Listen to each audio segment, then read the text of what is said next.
Hello everyone. Today we're making a delicious homemade pizza. First, take 1 teaspoon of yeast and 1 teaspoon of sugar. Add it to half a cup of warm milk.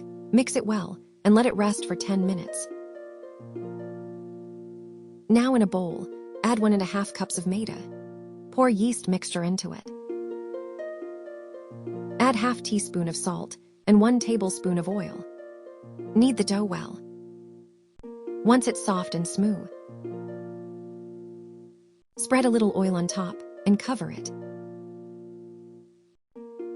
Let it rest for 2 hours.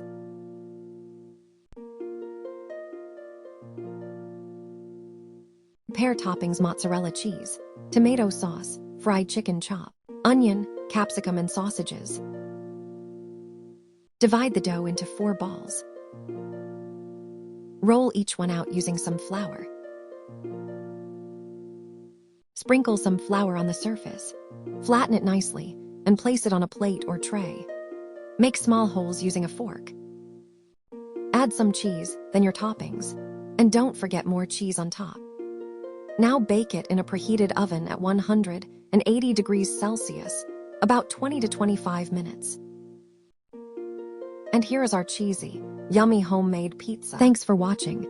Please like, subscribe, and share.